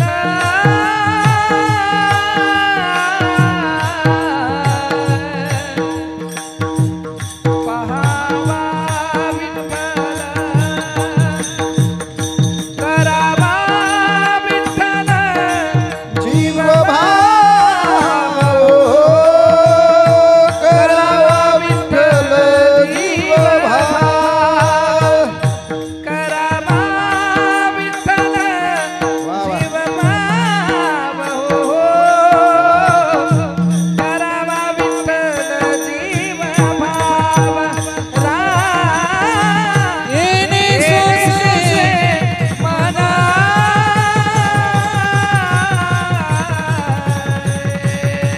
आले. आले हवा भारी येणे सोसे मना झाले झाले. भाव भरी. आले हवा भरी. झाले झाले वाह, क्या बात है क्या बात है. बोलावा विठ्ठल पहावा विठ्ठल करावा विठ्ठल जीव भाव. येणे सोसे मन झाले हाव भरी परती माघारी घेत नाही. क्या बात आहे. इथे ना जगद्गुरु तुकोबारायांनी साधनेची असणारी पायरी सांगितली आहे. पहिलं पाहायचं नाही, पहिलं बोलायचं आणि बोलण्यासाठी वाणी पवित्र पाहिजे. इथे चुकला पुढचं सगळंच चुकलं. बोलावा विठ्ठल मग पहावा विठ्ठल मग करावा विठ्ठल जीव भाव. येणे सोसे मन झाले हाव भरी परती माघारी घेत नाही. एकदाही आमच्या जीवनामध्ये अनुभूती प्राप्त झाली ताकदनी पाप घडायची. म्हणून अपवित्र वाणी नको माझ्या मुखा त्याज हुणी मुखा बराच मी. पांडुरंगा हे सगळं सांगितलं रे पण ऐक ना. पांडुरंगाला म्हणतायत मागणी करतायत पांडुरंगाकडे. विठ्ठला माझ्या जीवनामध्ये तो संग नको आहे ज्या संघामुळे माझं अधपतन होईल. त्याच्यापेक्षा मी मृत्यू पत्करेल अभंगाच्या 4थ्या चरणामध्ये. नको माझं कधी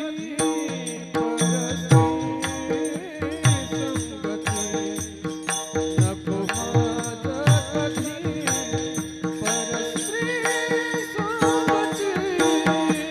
नको कधी परस्त्री संगती.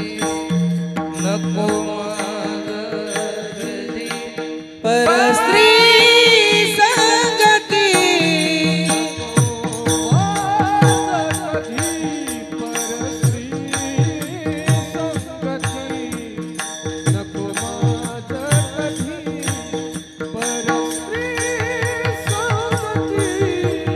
नको माझा कधी परस्त्री संगती नको माझा कधी परस्त्री संगती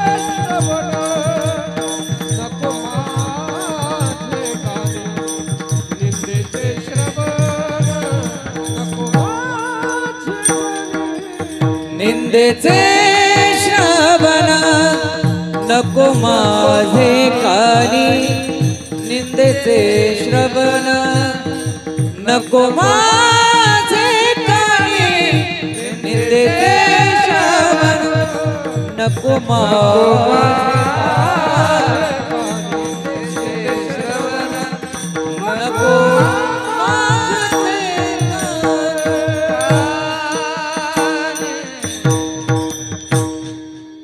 नको मज कधी परस्त्री संगती जनातुनी माती उठता भली.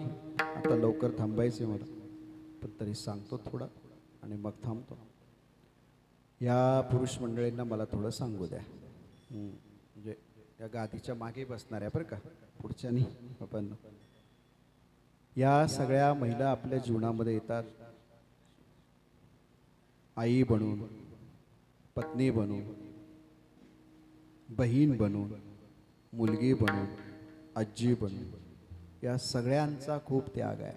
हा हिंदू धर्म त्यागाचं प्रतीक आहे, पण सारा त्याग माझ्या असणाऱ्या महिला वर्गाकडे गेलेला आहे. लक्षात ठेवा.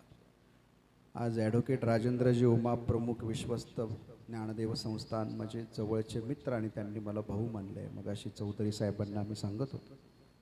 ते गोवा आणि महाराष्ट्र काउन्सिल वकील बार असोसिएशनचे प्रेसिडेंट आहेत. एकदा शिवाजीनगरला त्यांच्या कोर्टामध्ये चर्चा करताना माझ्या लक्षात आलं, मी पुण्यामध्ये राहतो आणि पुण्यामध्ये IT सेक्टर बाबा प्रचंड वाढले, कॉर्पोरेट सेक्टर वाढले. मी पण कॉर्पोरेटमध्ये होतो, रिलायन्स, टाटा, बिर्ला. कॉर्पोरेटचं कल्चर मी जवळून अनुभवलं आहे. आज अशी परिस्थिती आहे की विवाह संस्था मोडकळीस आलेली आहे. तरुणांना आणि तरुणींना काय झाले मला कळत नाही. किती अधपतन होतं आहे. काय आमचे पूर्वज होते, काय आमचा इतिहास आहे. म्हणजे विठ्ठलपंत गेले ना, त्यांच्याबरोबर रुक्मिणी पण गेली हो. धर्म मार्तंड करीत होते दुष्ट वितंड, सणात सुनी अनाथ बनले, साधू हे पैठरला चालले. ज्ञानदेव, निवृत्तीनाथ, सोपाना, मुक्ताई यांच्या आईवडिलांचं पहा एकमेकावर किती प्रेम होतं. 13व्या शतकामध्ये ज्ञानदेव आहेत, ज्ञानाचा देव, ज्ञानाचा ईश्वर. आपण कसे वागतो, आपल्या पोटी कशी संतती जन्माला येईल मोठी शंका आहे. घटस्फोटाच्या फायलीच्या पायली आहेत फक्त नवरा बायकोचा एकमेकावर उडालेला विश्वास. आज आम्ही स्मार्टफोन वापरतो, स्मार्टफोनमध्ये पासवर्ड आहे. अरे जिचा आपल्यासाठी एवढा त्याग आहे, एका क्षणामध्ये लग्न जमलंय, एका क्षणामध्ये माहेर सोडलंय. माहेरचा उमरा, आपलं गाव, आपले नातेवाईक, आपली बहीण, आई, बाप, मित्र, भाऊ, गाव, यात्रा, जत्रा, तुळशी वृंदावन, खेळलेल्या जागा, सार सार सोडायचं. सप्तपदी केल्यानंतर तुमच्या असणाऱ्या सौभाग्याचं लेणं म्हणून कपाळाभर कुंकू लावायचं, मंगळसूत्र धारण करायचं, नटायचं थटायचं सावित्री वटपौर्णिमेला आणि जायचं वडाला फेऱ्या मारायच्या. किती नवऱ्यानं मारू द्या, किती अपमान करू द्या, कधी नवी साडी घेऊ नकोस, पण वडाला फेऱ्या मारताना म्हणायचं, ईश्वरा 7 जन्म मला हाच नवरा मिळू द्या. अरे काय त्याग आहे. आणि आम्ही म्हणून जगद्गुरु तुकोबरायांचा अभंग आम्ही समजावून घेतला पाहिजे. चांगली माणसं थांबत नाहीत म्हटल्यानंतर त्यांना बदनाम करायचं षडयंत्र आहे. आणि या षडयंत्राचा म्हणजे तुकोबरायांचा देखील या षडयंत्रानं बळी घेण्याचा प्रयत्न केला. थांबत नाहीये. देऊगाव आहे, पुढे भंडारा डोंगर आहे, 7 मैलाचं अंतर आहे. 17व्या शतकामध्ये चला माझ्या बरोबर. इंद्रायणीला पूल आलेला आहे. पुरातून माझे तुकोबाराय भंडारा डोंगरावर जात आहेत भजनासाठी. ऐन तारुण्यामध्ये आहेत. अरे वयस्कर असणाऱ्या तुकोबारायांच्या प्रतिमा आम्ही घरामध्ये लावतो. तुकोबाराय आम्हाला कळालेच नाही. 42व्या वर्षी सदैव वैकुंठाला गेलेले माझे तुकोबाराय ऐन तारुण्यात असताना भंडारा डोंगरावर 24व्या वर्षी अनुग्रह आहे. बाबाजी आपुले सांगितले नाम मंत्र धिला राम कृष्ण हरी. लक्षात ठेवा, तुकोबाराय सांगायला मी पुन्हा कधीतरी येईल, पण तो प्रसंग सांगतो आणि पुढे जातोय. भंडारा डोंगरावर मंबाजीनं षडयंत्र चालू केलंय.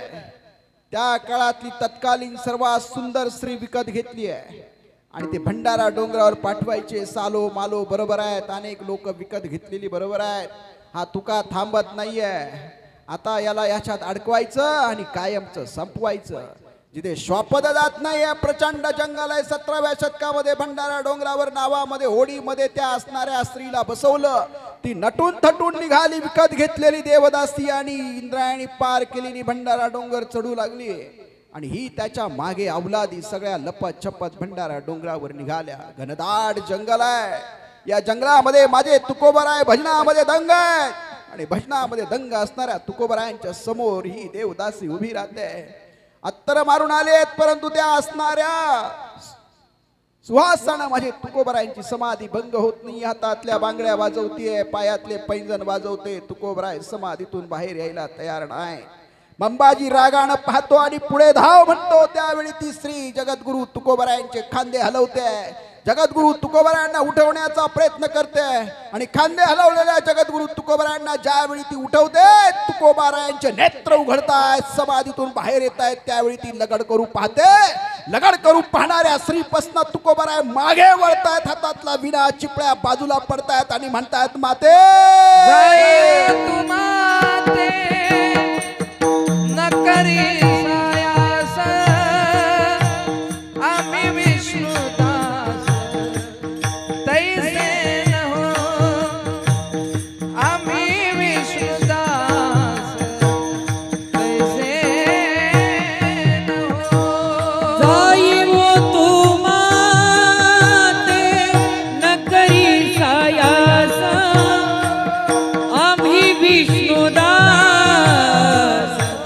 तैसे न हो आम्ही विष्णुदास तैसे न हो. जाई तू 17वं शतक आहे. श्वापत्य जंगलामध्ये जात नाही. ऐन तारुण्यामध्ये जगद्गुरु तुकोबाराय. कोण म्हणतं माझे तुकोबाराय दारिद्र्यामध्ये होते? अरे जगातला सगळ्यात श्रीमंत संत. अर्ध्या किलोमीटर मध्ये वाडा आहे. 13व्या वर्षामध्ये आदर्श व्यापार करणारे तुकोबाराय. दिसायला सुंदर आहे, सरळ नाक आहे, मजबूत खांदे आहे, मजबूत बाहू आहेत, मजबूत बांधा आहे. श्रीमंतीत वाढलेले तुकोबाराय थांबत नाहीयेत म्हणून या देवदासीला विकत घेऊन पाठवलंय. आणि बाजी तुकोबाराय तिला म्हणतायत, माते का मला चिडतेस? माझ्या पहिल्या पत्नीवर माझं प्रचंड प्रेम होतं. ती माझी रुक्मिणी आजारी पडली. दुष्काळामध्ये मी सार या समाजाला दिलं. वैद्यानं सांगितलं, तुमच्या पत्नीच्या पोटामध्ये अन्नाचा कण नाहीये, जगणार नाहीये. म्हणून मी ज्या समाजाला माझी धान्याची गोदाम उघडी करून दिली, त्या समाजाने माझ्या पत्नीच्या पोटामध्ये अन्नाचा घास जावा म्हणून अन्न दिलं. ती माझी रुक्मिणी मला सोडून गेली. माझं बाळ लहान आहे, ते आजारी पडलं. वैद्यानं सांगितलं त्याचे उपचार करावे लागतील, धन लागेल. ज्या समाजाला सार धन दिलं, त्या समाजानं मला एक नाणा दिलं नाही. माझं लेकरू देवा घरी गेलं. अशा वेळी माझी रुक्मिणी जिवंत होती. त्यावेळी मला म्हणायचे, अहो ऐका, आपल्याला मोल होणार नाही, मी आजारी आहे, तुम्ही दुसरं लग्न करा. आईला सांगावं, वडिलांना सांगावं. आई वडिलांनी माझ्याकडे हट्ट पुरवावा. पुण्यातली सर्वात श्रीमंत घरातली जिजाई त्या आवलीनं माझ्याशी विवाह करावा, माझ्या वडिलांनी देह सोडावा, दुष्काळात माझ्या आईनं जावं, माझ्या आवडत्या पत्नीनं देह सोडावा, माझ्या मुलानं जावं, माझ्या भावाच्या पत्नीनं देखील देह सोडावा आणि भावानं विरक्त होऊन घर सोडावं. ऐन तारुण्यामध्ये ही सगळी संकट मला आली, त्यावेळी माझ्या आवलीनं मला साथ दिली. इतकं सांगूनही ती पुन्हा पुन्हा लगड करू पाहते. त्यावेळी ते म्हणताय, विठ्ठला काय रे मांडलंय तू? माझे वडील गेले, मी तुला विठोबा म्हणून आवाज दिला. माझी आई गेली, त्यावेळी तुला विठाई म्हणून आवाज दिला. विठोबा, अरे तुझी जी पत्नी आहे ना, ती आम्हाला माते समान आहे, म्हणून त्या लगड करू पाहणाऱ्या स्त्रीला म्हणताय, पराव्या नारी रकुमाई समान, हे गेले नेमून ठाईचे. पुन्हा तिसरी लगड करू पाहते. तिथेच खबरदार पुढे आली तर आता माझी आवली येईल, मला भाकर घेऊन पिठामध्ये पाणी घालून लेकरांचं पोट भरते. ती माझी आवली माझा भाकर घेऊन येते. त्यावेळी तिला विचारतो, आवले न विसरता मला भाकर आणते. डोंगरावर घसरून पडते, पायात काटे म्हणतात, तू जेवली का ग? त्यावेळी माझ्या तुकोबारायांना आवलीनं सांगावं, मी जेवले. तुकोबारायांनी हात हातात घ्यावं, डोक्यावर टेकावं, सांगावं, माझी शपथ घे आणि सांग आवले तू जेवले का? आवलीचे डोळे भरून यावे आणि आवलीने म्हणावं, अहो तुम्ही जेवल्याशिवाय माझ्या मुखामध्ये हसत नाही हो, कसे जेवण करणे? माझ्या पत्नीनं आणलेला भाकरीचा तुकडा माझ्या आवलीच्या मुखामध्ये मी भरवतो. लोकांनी गाढवावरून माझी मिरवणूक काढली. माझी आवली धावत आली आणि म्हणाली, अहो लाज वाटत नाही गाढवावर बसलात? त्यावेळी मी आवलीला म्हणावं, आवले आपलं लग्न झालं तेव्हा घोड्यावरून मिरवणूक नाही निघाली, बघ लोकांनी आपली गाढवावरून मिरवणूक काढली. आवले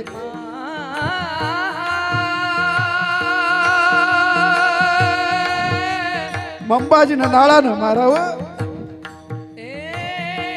अंबाजीच्या कीर्तनाला आला नाही म्हणून मी त्याचा सुजलेला हात तेलानं चोळावा. आवलीनं यावं, माझ्या हातातून तेल बडावं आणि सांगावा, हो तुम्हाला मारणाऱ्या माणसाचं तुम्ही तेल लावून हात सोडताय, तुम्हाला काही वाटत नाही? ज्या समाजानं मला गाढवावर बसवलं, त्या समाजानं मला नाळानं मारलं, त्या समाजानं मला गाव सोडायला सांगितलं, त्या समाजानं उकळतं तेल माझ्या अंगावर टाकलं, त्यावेळी माझ्या आवली माझ्या मागे उभी राहिली. मी तिचा पती आहे, मी हे दुष्कृत्य करणार नाही. विश्वंभर बाबांच्या कुळामध्ये माझा जन्म आहे, ज्या कुळामध्ये युगे 28 उभा असणारा पांडुरंग आपली वीट सोडून आपल्या रुक्मिणी सहित माझ्या गावामध्ये प्रगट झाला. उगवले बिंब अद्वैत स्वयंभ, नाम हे सुलभ विठ्ठलराज. त्या माझ्या कुळाला मी बट्टा लावू देणार नाही. बंबाजी त्या स्त्रीकडे रागाने पाहतो, ती स्त्री पुन्हा धावते तुकोबांकडे.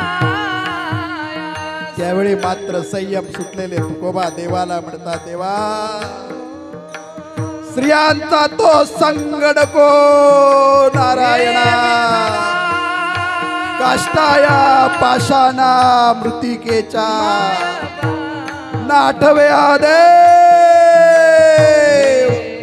नगडे भजन नाचावले मनावरे ना. विठ्ठला हे काय माझ्या मागे लावलंय? परस्त्री मध्ये माता पाहणारे आम्ही सर्वजण. मग तिच्या लक्षात येत तुकोबा लोटांगण आपल्या मातेला घालावं असं तिला लोटांगण घालतात आणि म्हणतात तू माझी माता आहेस. आणि मग ती मागे वळते, डोंगर पळत पळत उतरते, मंबाजी आडवा होतो आणि म्हणते चांडाळानो हा माणूस नाही, हा देव आहे देव. जाई वो तुमाते न करी सायास, जाई वो तुमाते न करी सायास, आम्ही विष्णुदास तैसे न हो, आम्ही विष्णुदास ओ राम राम तैसे न हो.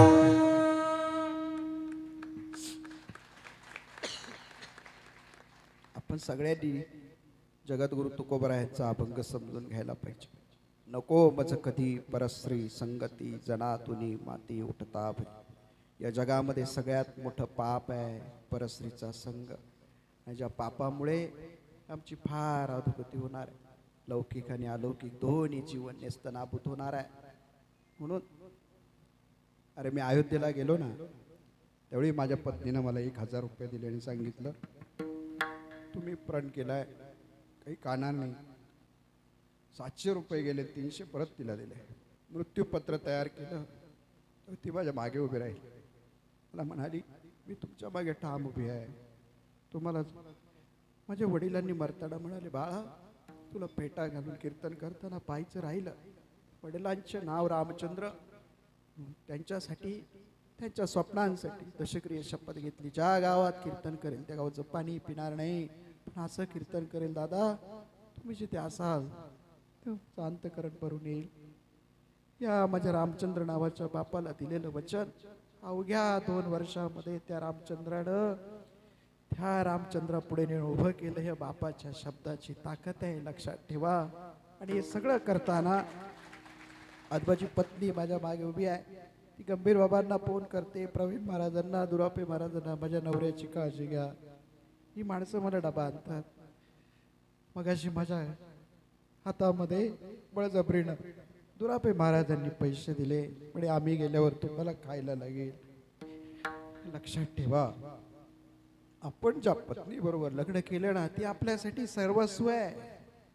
आणि तिला जर आपण कोणत्याही अंगानं प्रताडित केलं, तिचा अपमान केला, तिच्याशी दुर्व्यवहार केला, तिच्याशी अप्रमाणिक राहिलो, या जगातलं सगळ्यात मोठं पाप आहे. लक्षात ठेवा. नको मज कधी परस्त्री संगती, परस्त्रीचा संग नको आहे, कधीच नको. जनातुनी माती प्रताप विठ्ठला मृत्यू पत्करेल पण परस्त्रीचा संग नाही. माझ्या तुकोबरायांना मग नेमकी आवडतं तरी काय? अभंगाच्या शेवटच्या चरणात तू कमन माझ अवघ्याचा कंटा, तू कमन माझ अवघ्याचा कंटा, तू कमन माझ अवघ्याचा कंटाळा, तू कमन माझ अवघ्याचा कंटाळा. तू एक गोपाला वडसी, तू एक गोपाला आवडसी, निंदेचे श्रवण नको माझे कानी, निंदेचे श्रवण नको माझे कानी.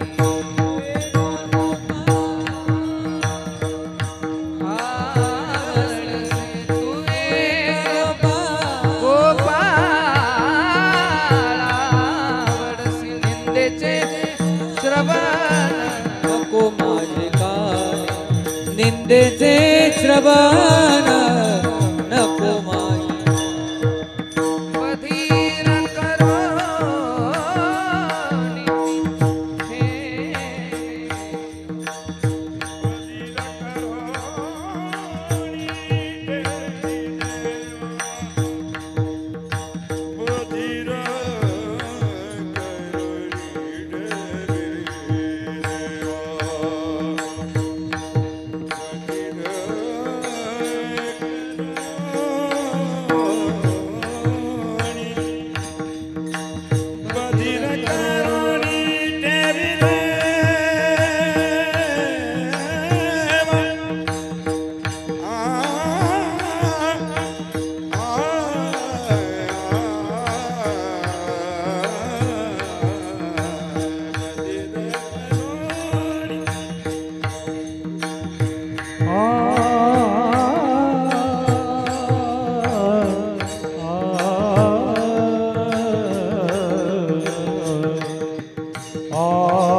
बधीर करोनी ठेवी ठेवी ठेवी बधीर करोनी ठेवी देवा बधीर करोनी ठेवी देवा निंदेचे श्रवण नको माझ्या निंदेचे श्रवण नको माझे देवा देवा देवा तुका म्हणे माझ्या अवघ्याचा कंटाळा तू एक गोपाळा आवडसी. एकदा गोपाळ आपल्याला आवडायला लागला तो विठ्ठल भगवान तुमचा जो देव असेल. तुकाराम महाराज म्हणतात देवा गोपाळा तुझ्याशिवाय मला काही आवडत नाही. नामदेव महाराज म्हणतात माता विठ्ठल पिता विठ्ठल बंधू